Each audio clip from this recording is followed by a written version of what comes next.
Chers compatriotes congolais et congolaises, bonsoir, bonjour. Mon nom est Patrick Luyindula, docteur Patrick Luyindula pour être plus précis. Je suis le président fédéral Canada de l'ASOD, l'ASOD qui est l'Alliance africaine pour la solidarité et la démocratie. Alors, un parti politique qui se bat aux côtés de la dynamique, dans la dynamique de l'opposition à Kinshasa.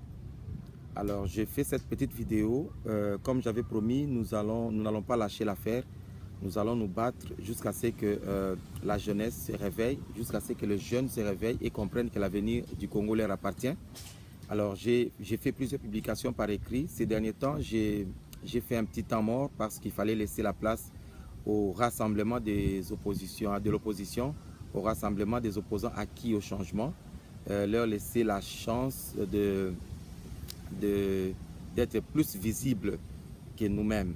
Alors, aujourd'hui, j'ai fait cette vidéo pour essayer de répondre à une question qu'on se pose. La question, c'est de savoir, est-ce que le peuple congolais est derrière les rassemblements des opposants? Est-ce que le peuple congolais est derrière Genval? Cette question, on se la pose, mais la personne qui se pose plus cette question, c'est Joseph Kabila. Joseph Kabila se pose cette question justement parce que la réponse à cette question va les conforter dans sa stratégie de duper tout un peuple, dans sa stratégie de fouler au pied de la Constitution, la loi mère du pays. Ou alors, la réponse à cette question va les décourager complètement. D'où viendra cette réponse? Eh bien, cette réponse viendra du 31 juillet 2016. Le 31 juillet 2016, eh bien, nous appelons tout le peuple, nous appelons le peuple congolais entièrement, dans son entièreté, à se lever.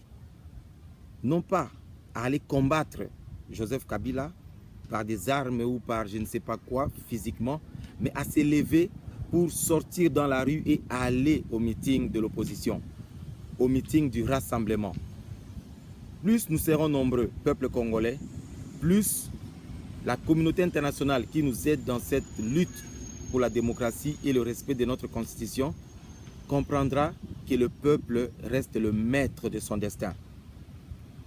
La communauté internationale a beau réunir nos opposants partout dans le monde, a beau les recevoir, mais n'oublions pas que la communauté internationale marche avec des intérêts. Il faudra que nous puissions prendre la balle au bon. Ils ont fait un premier pas, ils nous ont aidés à faire le premier pas, c'est très bien, mais la suite doit dépendre de nous. Il faudra que la masse populaire qui sortira le 31 juillet 2016 puisse être très dissuasive pour Joseph Kabila.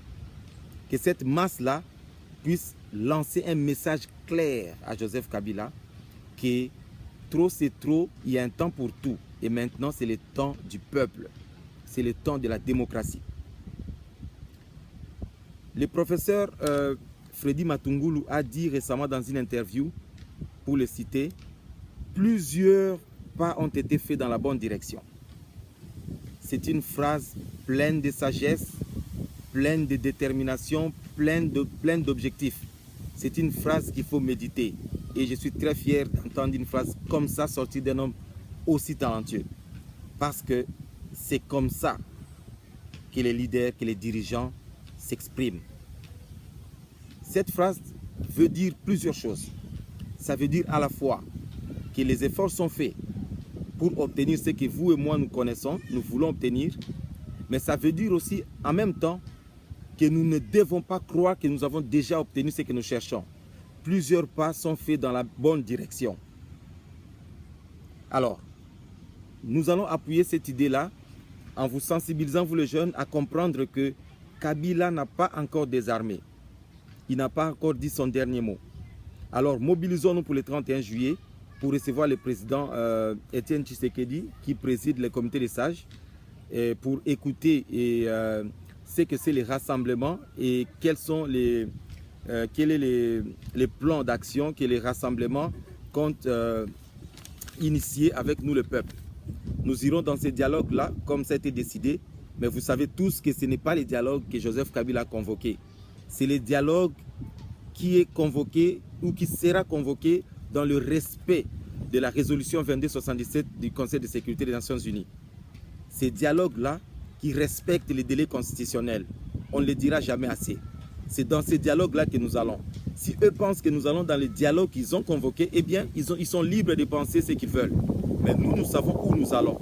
Et nous savons que nous allons sortir de ce dialogue-là avec notamment les départs de Joseph Kabila à la date fixée, 19 décembre 2016.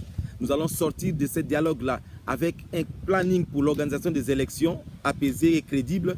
Et nous allons sortir de ce dialogue-là avec un peuple qui aura gagné. Alors, comme vous le savez tous, pourquoi vous devez sortir le 31 juillet 2016? Il faut sortir tous aller à ces meetings-là.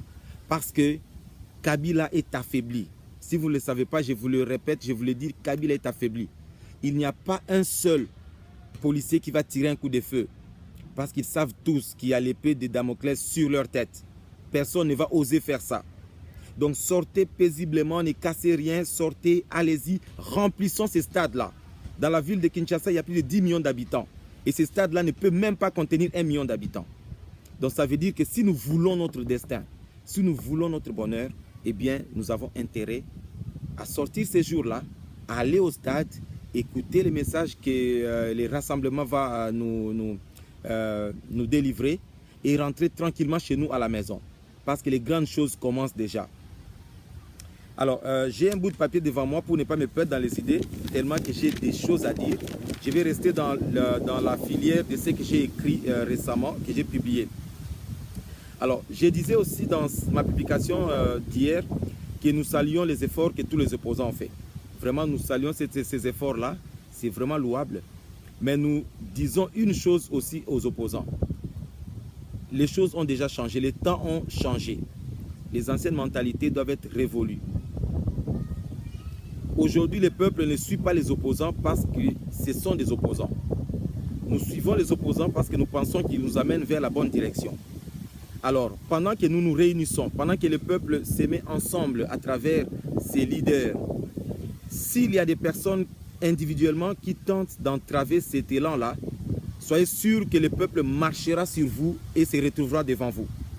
Parce que nous ne sommes plus là, nous ne sommes plus des dupes. Nous ne sommes plus là en train de vous suivre comme des petits moutons.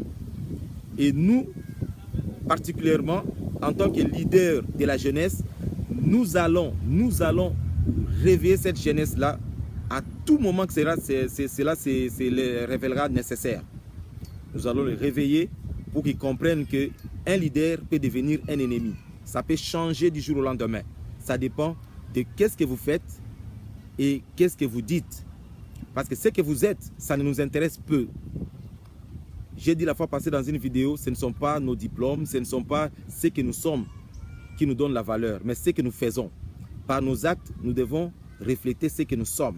S'il y a un conflit entre ce que nous sommes et ce que nous faisons, eh bien nous, peuple congolais, nous allons plus nous focaliser sur ce que vous faites.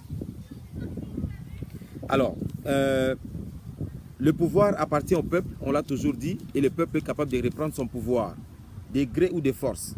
Avec les rassemblements, nous essayons d'être vraiment pacifiques, démocratiques. Nous essayons, grâce à la diplomatie, comme je l'ai dit la fois passée, une diplomatie forte avec un leadership incontesté, ça donne des solutions que même les armes ne peuvent pas donner. Alors nous avons donné la voie, nous avons laissé la voie à la diplomatie avec les rassemblements. Et c'est pourquoi il y a toutes ces tractations que vous voyez à gauche, à droite, dans les ambassades, dans les chancelleries et tout ça.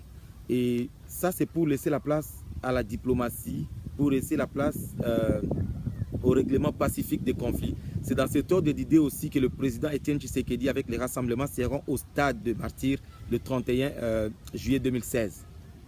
Mais le peuple doit être là, parce que le peuple, c'est les bras armés du pouvoir. Ce n'est pas la milice de Kabila, ce n'est pas les FARDC qui donnent le pouvoir, c'est le peuple. Alors le peuple sera là en grand nombre.